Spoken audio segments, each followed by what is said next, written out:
नमस्कार, बड़ा मुद्दा देख रहे हैं आप और मैं हूं आपके साथ शमशेर सिंह। आम आदमी पार्टी की तरफ से आज संगठनात्मक तौर पर कई महत्वपूर्ण नियुक्तियां की गईं। फोकस में मुख्यतया हरियाणा रहा। आम आदमी पार्टी ने राज्य में अगले साल होने वाले विधानसभा चुनाव को ध्यान में रखते हुए राज्यसभा सदस्य सुशील गुप्ता को प्रदेश अध्यक्ष नियुक्त किया है। वहीं पार्टी में शामिल होने के बाद आम आदमी पार्टी में धीरे धीरे अपना कद बड़ा कर रहे पूर्व सांसद अशोक तंवर को राज्य कैंपेन कमेटी का चेयरमैन नियुक्त किया गया है। आम आदमी पार्टी का मीडिया में मजबूती से पक्ष रखने वाले और पत्रकारिता से राजनीति में आए अनुराग ढांडा को सीनियर उप प्रदेशाध्यक्ष बनाया गया है। वहीं बलबीर सिंह सैनी, बंता सिंह वाल्मीकि और चित्रा सरवारा को उप प्रदेशाध्यक्ष बनाया गया है। इसके अलावा पार्टी ने संगठन में बदलाव करते हुए राज्य सचिव, राज्य कोषाध्यक्ष, सोशल मीडिया इंचार्ज, संयुक्त सचिव सहित लगभग 1000 के आसपास नियुक्तियां की हैं। चौधरी निर्मल सिंह को आम आदमी पार्टी का राष्ट्रीय संयुक्त सचिव नियुक्त किया गया है। लेकिन सवाल यह है कि हरियाणा इकाई में आम आदमी पार्टी के द्वारा प्रदेशाध्यक्ष के साथ साथ एक सीनियर उपाध्यक्ष और 3 उपाध्यक्षों की नियुक्ति करने के पीछे वजह क्या है। वही प्रादेशिक स्तर पर हुई इन नियुक्तियों पर अनुराग ढांडा ने प्रेस कॉन्फ्रेंस करते हुए क्या कहा, पहले सुनते हैं, उसके बाद चर्चा में आगे बढ़ते हैं। आज आम आदमी पार्टी ने, जिसका पूरा हरियाणा इंतजार कर रहा था, आज आम आदमी पार्टी ने अपना संगठन अनाउंस कर दिया है। 1000 से ज्यादा पदाधिकारियों का डिस्ट्रिक्ट लेवल तक का हमने 17 विंग्स के साथ संगठन अनाउंस किया है, जिसमें बहुत मजबूत साथी जो ग्राउंड पे काम करने में सक्षम है, लोगों तक आम आदमी पार्टी की विचारधारा को पहुंचा पाने में सक्षम है, वो सारे मजबूत साथी हमारे साथ जुड़ गए हैं एक फॉर्मल तरीके से पदाधिकारी के रूप में। और अब ये पूरी फोर्स ग्राउंड पर निकलेगी और आने वाले दिनों में आप देखेंगे आम आदमी पार्टी का काफिला किस तरीके से जबरदस्त तरीके से बढ़ता है। हजार लोग इंतजार कर रहे हैं आम आदमी पार्टी को ज्वाइन करने के लिए। ये फॉर्मल अनाउंसमेंट का हम इंतजार कर रहे थे। अब इसके बाद पार्टी में मास स्केल पर ज्वाइनिंग्स की जाएंगी और बहुत जल्द अरविंद केजरीवाल जी भी हरियाणा में आएंगे। बहुत जल्द इन साथियों को शपथ दिलाएंगे और जो 10-15 दिन के अंदर हमारा ब्लॉक स्तर का और गांव स्तर का संगठन अनाउंस होने वाला है, उन सभी साथियों के साथ मिलकर भी एक बड़ा कार्यक्रम अरविंद केजरीवाल जी आने वाले दिनों में करेंगे। तो आम आदमी पार्टी की तरफ से प्रदेश में, हरियाणा प्रदेश में जो नियुक्तियां की गई हैं उनमें एक प्रदेशाध्यक्ष और एक सीनियर प्रदेश उपाध्यक्ष बनाया गया है। इसके साथ साथ 3 प्रदेश उपाध्यक्षों के तौर पर भी आम आदमी पार्टी ने नियुक्ति की है। लेकिन इसके पीछे वजह क्या है, क्या स्ट्रेटजी जो है आम आदमी पार्टी की तरफ से, रणनीति जो है क्या बनाई गई है, सवाल महत्वपूर्ण है। बहुत बार ऐसा देखा जाता है कि इस तरह से संगठन में नियुक्तियां की जाती हैं तो बहुत बार ऐसा होता है कि उससे संगठन को मजबूती मिलती है, लेकिन कभी कभी इतने ज्यादा मात्रा में, इतनी ज्यादा संख्या में अलग अलग लोगों को इतनी महत्वपूर्ण नियुक्तियां, और वो भी खासकर एक ही पद पर दी जाती हैं, तो उससे कई बार स्थितियां जो हैं बिगड़ भी जाती हैं और इसको लेकर लगातार सवाल उठते भी रहते हैं। पर हरियाणा में आगामी विधानसभा चुनाव को मद्देनजर रखते हुए क्या रणनीति रही आम आदमी पार्टी की, इस पर बात करेंगे। साथ साथ इस पूरे प्रकरण को लेकर आम आदमी पार्टी की तरफ से जो नियुक्तियां आज हुई हैं, इसको लेकर विपक्ष क्या कहता है, भारतीय जनता पार्टी की क्या सोच है, कांग्रेस पार्टी क्या राय अपनी रखेगी। क्योंकि यह सवाल पूछा जा रहा था कि आम आदमी पार्टी की तरफ से हरियाणा प्रदेश में अध्यक्ष की नियुक्ति कब की जाएगी, नया संगठन बनाने को लेकर बातें हो रही हैं। आम आदमी पार्टी का ऐसा दावा है कि हमने 11 लाख जो है नए लोगों को आम आदमी पार्टी ज्वाइन करा दी हरियाणा में। पर उसके साथ साथ ये एक सवाल अहम था, महत्वपूर्ण विषय था कि जो आधिकारिक स्तर पर संगठन के अंदर बड़े पदों की नियुक्तियां हैं उनको कब किया जाएगा। आज उसका ऐलान कर दिया गया है। सभी पार्टियां अपने स्तर पर अपने संगठन को मजबूत करने में जुटी हैं और ऐसा माना जाता है कि संगठन की मजबूती जो होती है वो पार्टी के लिए चुनाव में बड़ी भूमिका निभाती है।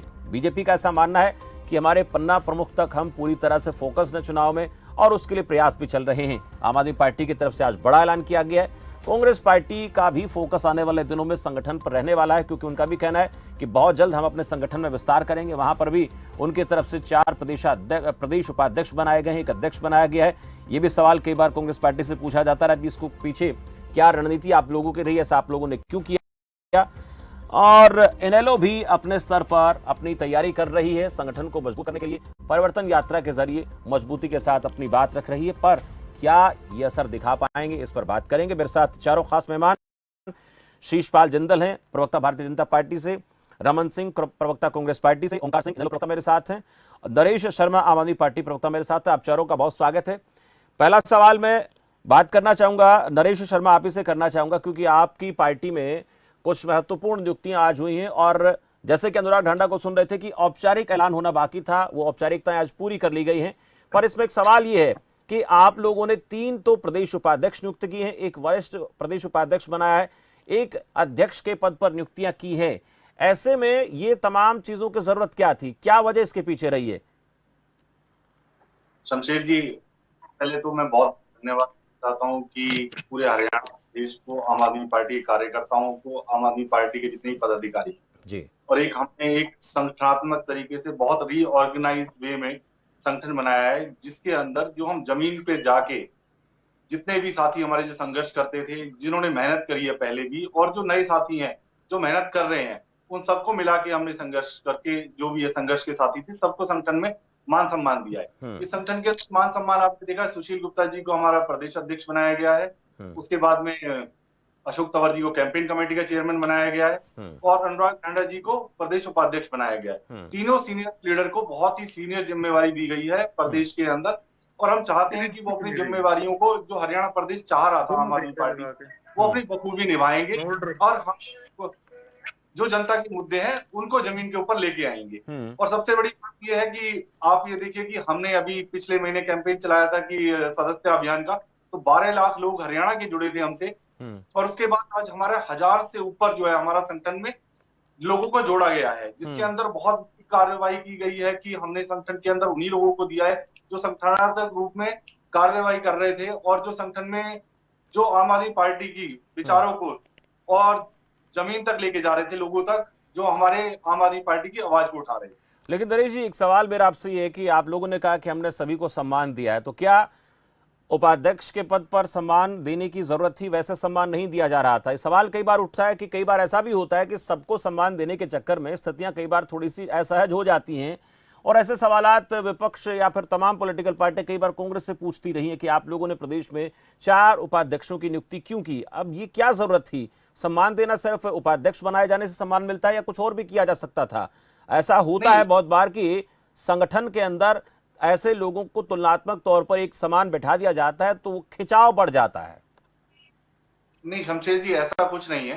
ये पार्टी का जो है, हमारे जो है सीनियर लीडर, जितने भी सीनियर लीडर ने बैठ के समझ के बहुत ही स्ट्रक्चर वे में बनाया गया संगठन है। इसके अंदर किसी को कोई ऑब्जेक्शन नहीं, और सबसे पहले सलाह करके बनाया गया है। क्या ये एक्सपेरिमेंट, क्या आप लोगों की तरफ से ये प्रयोग कह सकता हूं, या इसको हम आपकी तरफ से एक नया प्रयास कह सकते हैं, पहली बार हरियाणा में हुआ है? इसके अलावा कहीं और पार्टी इस पूरे मामले को इस तरीके से कहीं आप लोगों ने किया है, या सिर्फ हरियाणा में इस प्रकार से 3 उपाध्यक्ष बनाए गए हैं?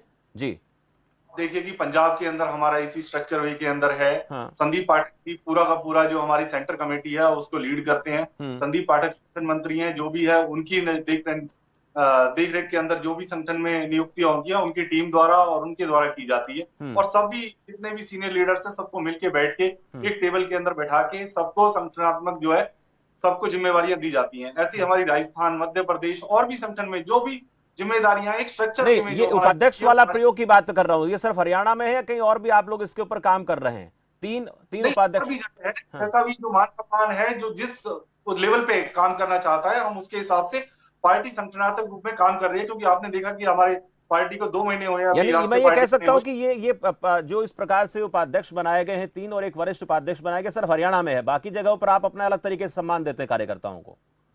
नहीं, देखो ये एक उपाध्यक्ष की आप देखोगे हर एक पार्टी के अंदर अपना अपना प्रोटोकॉल है, और उपाध्यक्ष हर पार्टी के अंदर भी उपाध्यक्ष बनाए जाते हैं। और ये सब मान सम्मान जो दिया गया है वो पार्टी के हिसाब से दिया गया है, उनको उनके जो डिस्कशन के बाद में दिया। चलिए ठीक है, मैं इसको लेकर तमाम और पार्टियों से बात भी कर लेता हूँ। शीशपाल जिंदल मेरे साथ है। शीशपाल जी, प्रदेश में आप लोगों का तो ऐसा मानना है कि भाई पन्ना प्रमुखों तक हम मजबूती के साथ खड़े हो गए। अब आम आदमी पार्टी को लेकर भी सवाल उठ रहे थे कि वो कब अपने संगठन का विस्तार करेगी। कांग्रेस पार्टी से भी आप लोग पूछते रहे कि भाई उनका संगठन का क्या हाल है, हम तो पन्ना प्रमुख तक पहुंच गए। अब आम आदमी पार्टी की तरफ से आज ये नई नियुक्तियां, महत्वपूर्ण नियुक्तियां हुई हैं, इनका मानना है कि हमने सबको जो लगातार संघर्ष कर रहे हैं पार्टी के लिए उनको सम्मान देने का प्रयास किया, उस तरीके से नियुक्तियां हुई है।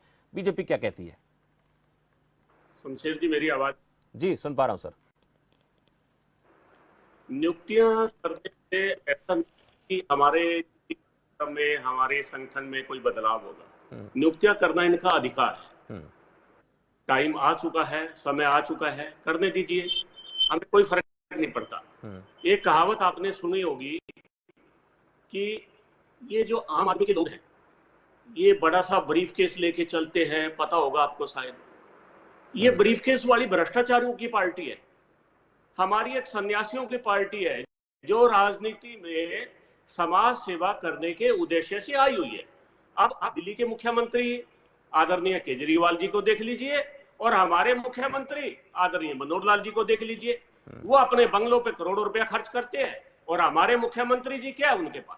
कहीं हरियाणा में आपको उनके चाचा, उनके ताया, उनके फूफा, उनके बहन बड़ोइया कहीं जमीन वगैरह देखी है क्या आपने? पंजाब में क्या रिजल्ट है इनका, आम आदमी पार्टी का? कितनी इन्होंने नियुक्तियां की? पंजाब का लोग आज अपने आप को लूटा हुआ महसूस कर रहा है। कानून व्यवस्था चरमरा गई है पंजाब के अंदर। कितने बड़े बड़े कांड हुए देखिए, अमृतपाल वाला लीजिए, सिद्धू मूसेवाला ले लीजिए। आज पंजाब के आज किसी भी आम आदमी से बात करके देखिए, हर आदमी ये महसूस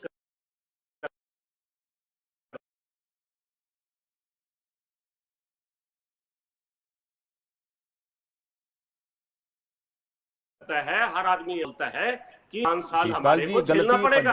शीशपाल जी, पंजाब के मतदाता पिछले मैं रुकूंगा, ऐसी गलती पंजाब के मतदाता पिछले लोकसभा चुनाव में कर चुके हैं आपके हिसाब से? एक लोकसभा उपचुनाव हुआ है पंजाब में जी, तो क्या माना जाए वो गलती थी? वहां से आम आदमी पार्टी के सांसद चुनाव जीत जाते हैं, क्या माना जाए? और ये तो कोई पुरानी बात नहीं है।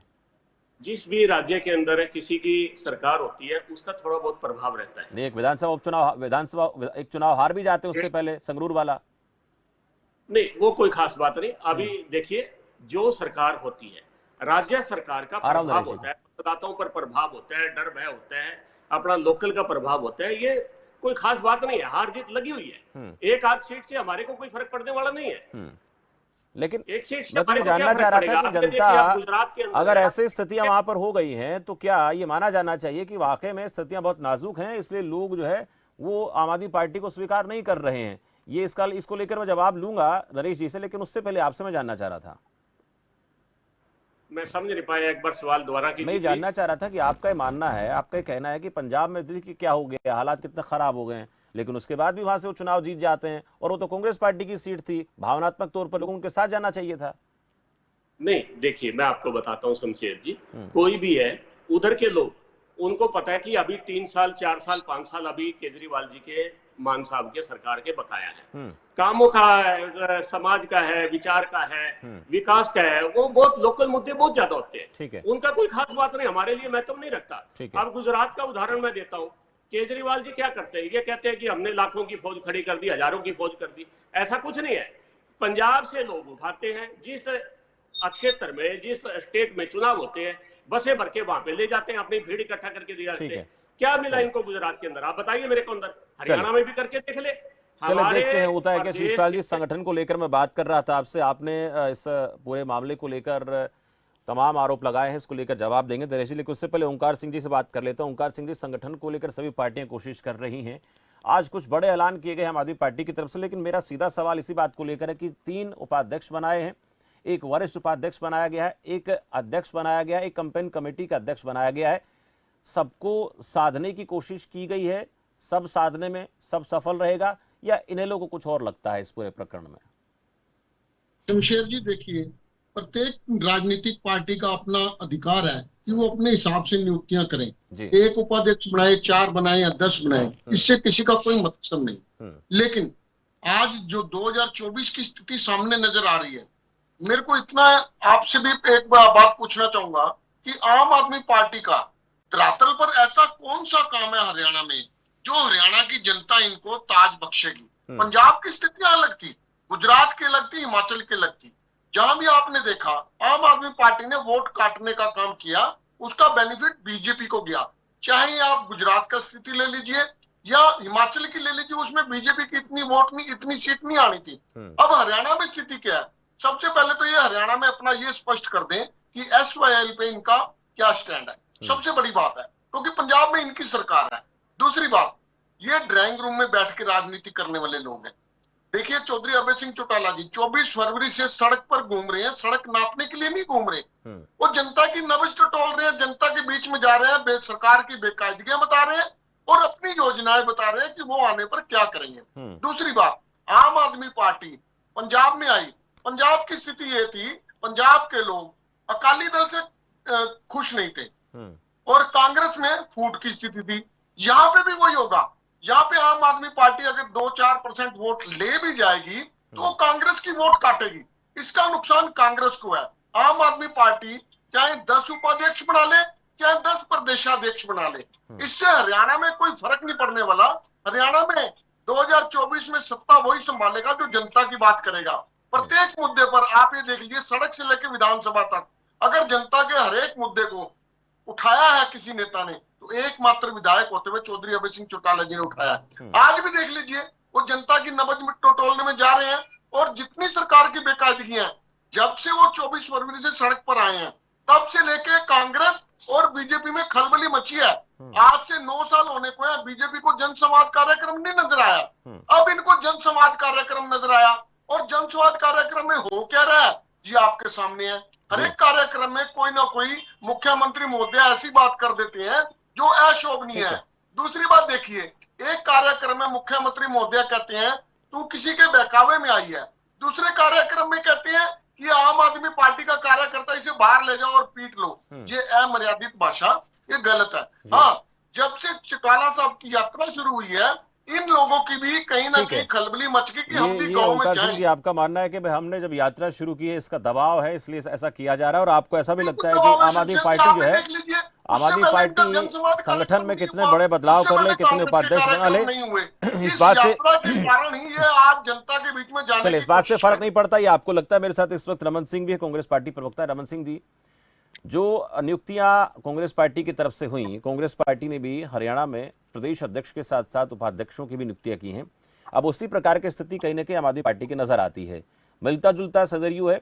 हालांकि बहुत सी ऐसी बातें हैं, अगर देखा जाए दोनों पार्टियों में तो चुनावी अभियान के दौरान वादों का, इरादों का जो तरीका है वो सेम सा रहता है। इस सेम के तरीके को कैसे आप देखते हैं अब ये नियुक्तियों को लेकर? देखिए, बात सीधी और स्पष्ट है। आम आदमी पार्टी तो आम आदमी पार्टी है ही नहीं जी, ये खास पार्टी है। आम आदमी की पार्टी तो हरियाणा में सिर्फ कांग्रेस है। सुशील गुप्ता जी दिल्ली से राज्यसभा सांसद है, उनका तो हरियाणा की राजनीति में कोई खास वजस्तव भी नहीं है। पार्टी के लीडर उनको लीडर तक नहीं मानते। दूसरी बात, इन्होंने आदमपुर में देख लिया है कि 3200 वोट के सारे आम आदमी पार्टी हरियाणा में खड़ी है। SYL पर इनके केजरीवाल साहब कुछ और बयान देते हैं, भगवत मान साहब जो इन्हीं की पार्टी के मुख्यमंत्री हैं उनका कुछ और बयान है। मैं न्यूज के माध्यम से 2.5 करोड़ हरियाणवियों को एक बात कहना चाहता हूं, ये दोनों मुख्यमंत्री साहब अपनी एक बार स्थिति तो क्लियर करें। केजरीवाल साहब कहते हैं पानी लेके आएंगे दिल्ली में, मान साहब बोलते हैं कि हम एक बूंद नहीं देंगे। इन दोनों का तालमेल लगता है ठीक नहीं।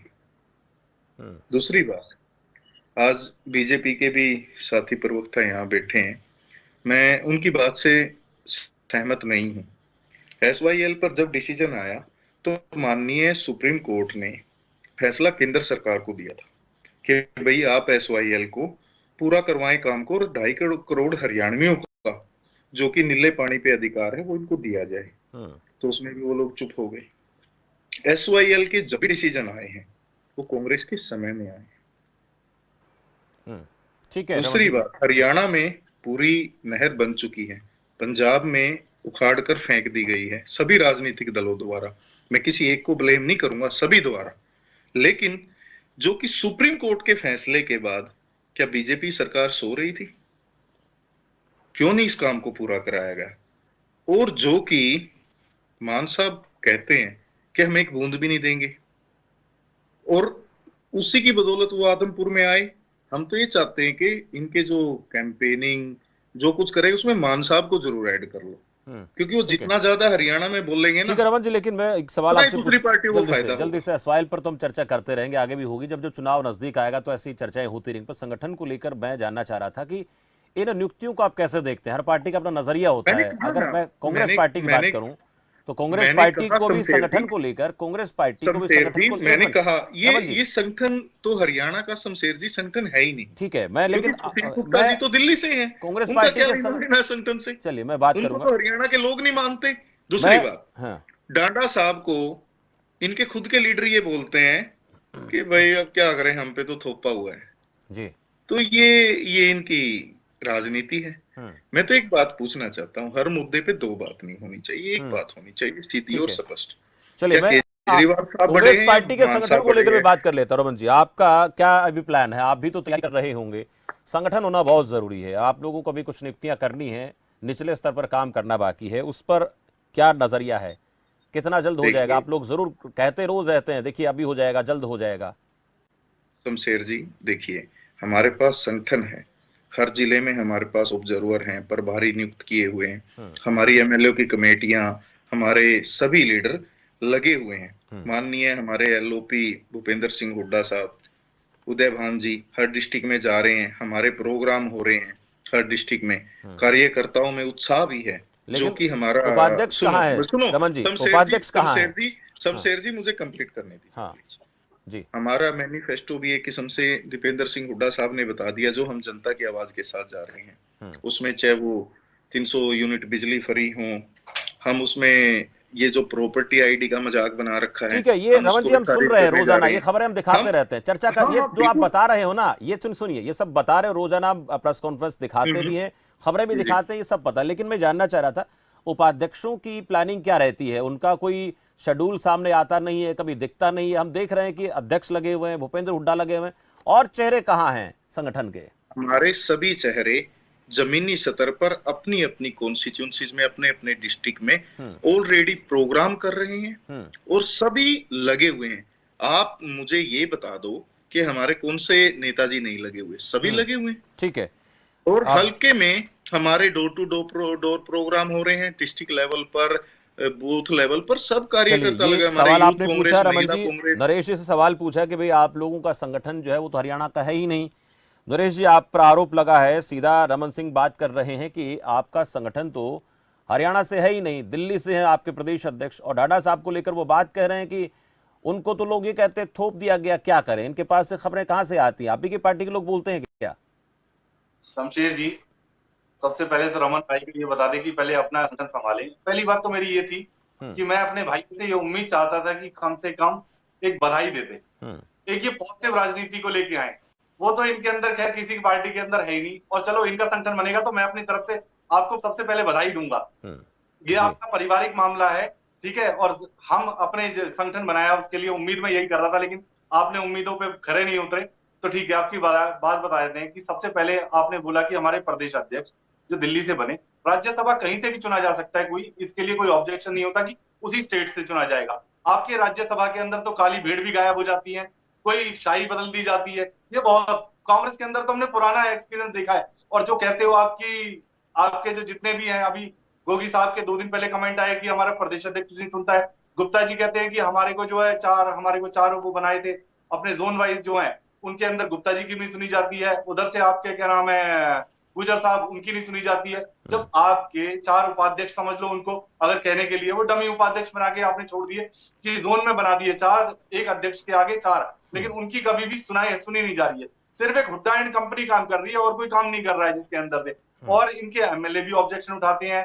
पहले प्रदेश अध्यक्षों की नहीं सुनी जाती थी।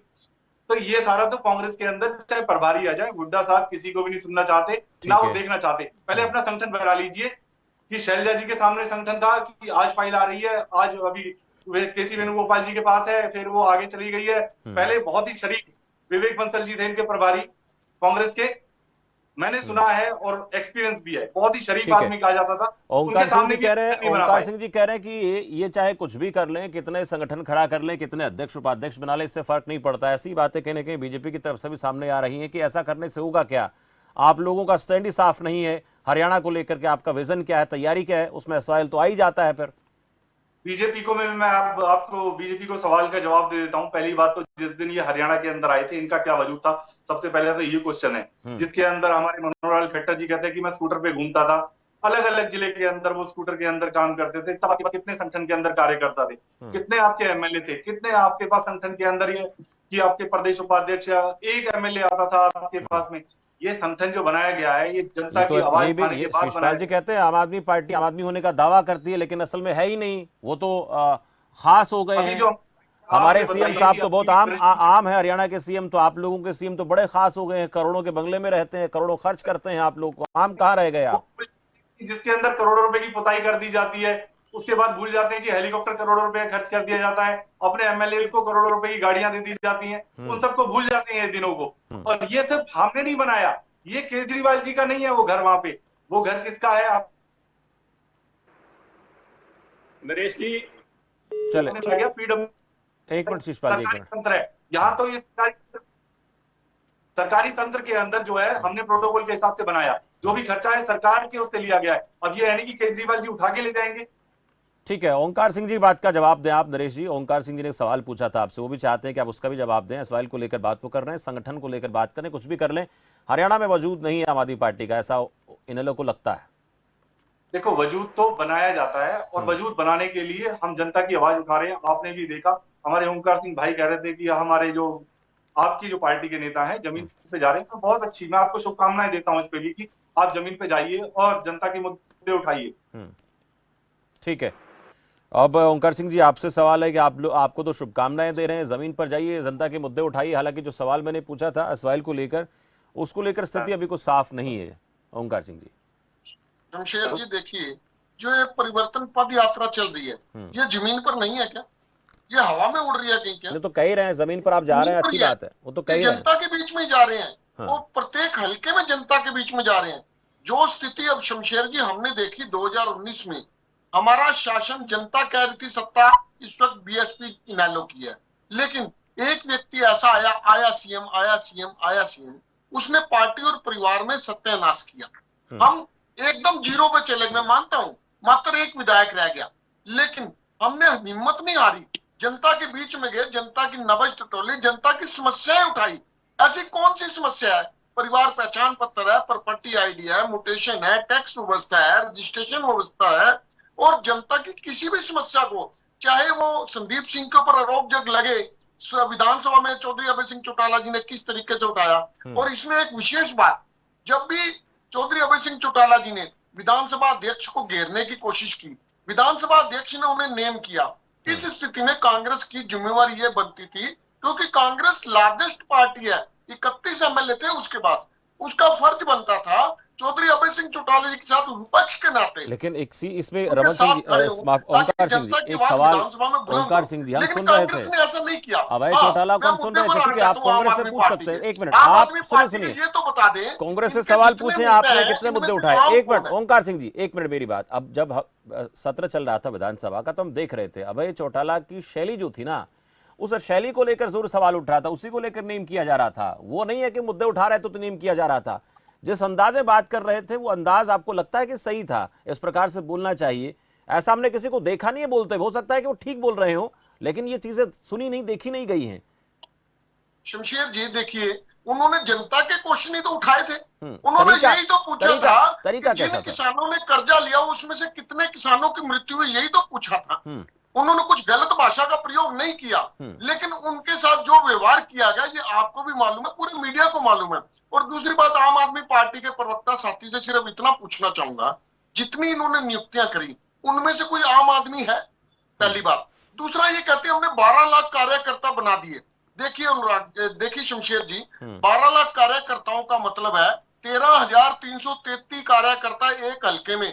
और मैं गारंटी से कह सकता हूं, अगर किसी पार्टी के पास 13,333 कार्यकर्ता एक हल्के में हो तो उसके लिए जीत कोई बड़ी बात नहीं है। कार्यकर्ता तो 1,000। ये आपको इसका सवाल है ओंकार सिंह जी, आपको इस पे कहीं ना कहीं ऑब्जेक्शन? ये सब आंकड़े हैं, हाँ। इनमें कोई सच्चाई नहीं है। ठीक है, आंकड़ेबाजी में उलझ के रह गई आम आदमी पार्टी, ओंकार सिंह जी को लगता है। अब शिशपाल जिंदल जी से मेरा सवाल है। शिशपाल जी, जनता के मुद्दे उठाए जाते हैं तो इनेलो को रोक दिया जाता है। इधर नरेश शर्मा का ऐसा मानना है कि धरातल पर हम काम कर रहे हैं, हमारा संगठन बड़ा मजबूत है। आप लोग जो आरोप लगा रहे हैं कि भाई ये तो आम आदमी नहीं रहे, खास आदमी हो गए, तो उस प्रकार की चीजें आप पर भी आरोप लगा दी जाती है कि आप कौन से आम आदमी हैं, उसमें तो प्रधानमंत्री तक को घेर लिया जाता है। जैसा कि भाई नरेश शर्मा जी ने कहा, ये मानते स्वीकार करते हैं कि आदरणीय मनोहर लाल जी कुछ टाइम पहले स्कूटर पर प्रचार करते थे। ये तो आप मानते हो कि हमारे मुख्यमंत्री जी जमीन से जुड़े हुए हैं, मानते हो, स्वीकार करते हो नरेश जी। दूसरा, आप लोगों का ले लीजिए, आपके डिप्टी सीएम है, आपके जेल मंत्री है, सब भ्रष्टाचार में लिप्त है। वो कानून पे विश्वास करते हैं नहीं करते हैं? अभी तक उनकी बेल नहीं हो पाई। अब वो क्या करते हैं, दिल्ली में उनका ढंढोरा पिट चुका। अब उन्होंने थोड़े बहुत खोज खड़ी करके ये सोचते हैं कि हरियाणा में अपना दबदबा जमाया जाए, लेकिन हरियाणा की जनता इतनी बेवकूफ नहीं है। हरियाणा की जनता बहुत समझदार है, वो जानती है आप लोगों को। पंजाब में क्या झूठ बोल के आपका सत्ता में आए हो, हरियाणा में नहीं चलेगा। नरेश शर्मा जी, इस संगठन का बढ़ाने का कोई लाभ नहीं है। आप सभी विपक्षी दल एक हो, सिर्फ आपका टारगेट क्या है, बीजेपी को हराना, बीजेपी को घेरना, और इससे बड़ा उद्देश्य आपका नहीं है।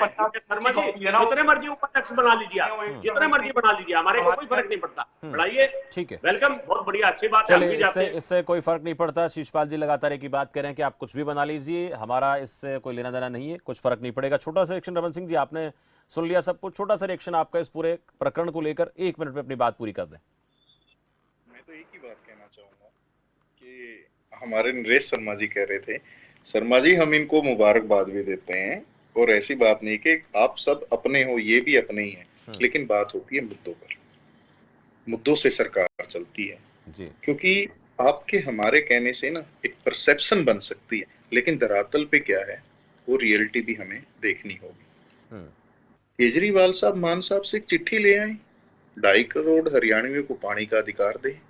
पहले कोई मुद्दा तो आप ऐसा रखो ना कि लो जी हमने हरियाणा के हित में करके दिखाया। वोट मांगने से वोटें नहीं मिलती। और ओमकार जी ने कहा कि विधानसभा के पटल पर अभय जी बोलते हैं, वो पूरा हरियाणा देखते हैं कितने अग्रेसिव रहते हैं, और हमें कह रहे हैं कि हम सपोर्ट करें। हम 20 या कितने विधायक हैं हमारे, ये बखूबी आप भी जानते हैं और हम भी जानते हैं। एक विधायक के साथ हम खड़े हों, ठीक है, लेकिन जनहित के एक मुद्दों पर क्या विधायक को दिक्कत, हम सपोर्ट करेंगे। जनहित के मुद्दों पर क्या दिक्कत आ सकती है आप लोगों को? से 10 पार्टियों से रिक्वेस्ट करके तो बने नहीं रमन जी, सब जानते, पूरा अगर हरियाणा कोई जानता है। अच्छी बात विपक्ष का कोई नेता या फिर सत्ता पक्ष का व्यक्ति बात कर रहा है तो क्या दिक्कत है खड़े होने में? आप सुनिए, आप सुन तो लो। आप मुझे बीच में ना टोके ना प्लीज। सर मैं सवाल पूछूंगा ना, आप देखिए मेरा तो काम है टोकना। आपने आप पूछिए, सवाल पूछने से मैंने आपको रोका नहीं। कह रहा हूँ कि आपने कहा कि आपने ये कहा कि मुझे जवाब देने से क्यों रोक रहे हैं? सर जवाब में मुझे वक्त का भी ध्यान रखना है रमन जी। आप शिशपाल जी बोल रहे थे कि आपने उनको एक सवाल किया। रमन जी मेरी बात सुनिए, आपने देखिए ऐसा नहीं है, ऐसा नहीं हो सकता, इस तरह की बात आप नहीं ऐसा नहीं है। सुनिए, ये आप लोगों की धारणा हो गई है कि आपसे कोई सवाल नहीं पूछ सकता। देखिए रमन सिंह जी, आपके हिसाब से मैं नहीं चल सकता, आपके हिसाब से डिबेट नहीं चल सकती। डिबेट हमारे हिसाब से चलेगी, आप लोगों को सवालों का जवाब देना पड़ेगा। मुझे लगता है कि आप जो है, चलिए ठीक है, जल्दी कीजिए, जवाब देना। मैं यही तो पूछ रहा हूं कि अगर कोई विपक्ष का नेता, मैंने देखिए ओंकार सिंह जी ने शैली की बात की। रमन जी सुनिए, ओंकार सिंह जी ने शैली की बात की। एक मिनट का काम है सवाल।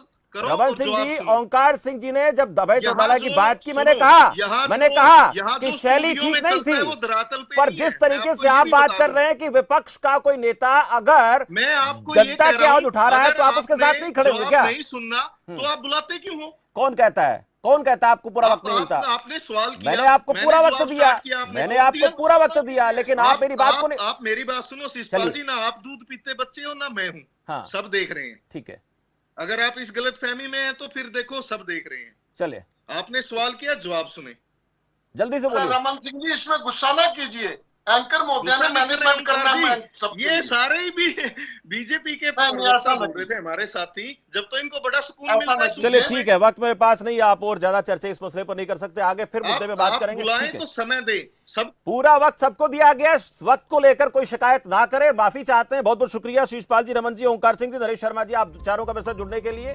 जब मसले पर बात की जाती है, चर्चा की जाती है, तो उम्मीद करते हैं कि वो टू द पॉइंट बात करे, बातों को घुमा फिरा के इधर उधर ले जाने की कोशिश करेगा तो टोकना हमारा काम है। लेकिन यह महत्वपूर्ण है कि आम आदमी पार्टी की तरफ से अपनी संगठन में मजबूती बढ़ाने के लिए कुछ महत्वपूर्ण नियुक्तियां की गई हैं। सवाल यह था कि क्या आम आदमी पार्टी की तरफ से एक प्रदेश अध्यक्ष की नियुक्ति करना, उसके बाद एक वरिष्ठ प्रदेश उपाध्यक्ष बनाना, 3 उपाध्यक्ष और नियुक्त कर देना, इसके पीछे स्ट्रेटजी क्या है, रणनीति क्या है? तो उनका कहना था कि सबको हमने सम्मान दिया है, लेकिन क्या यह जरूरी था कि सबको उतना ही सम्मान देना?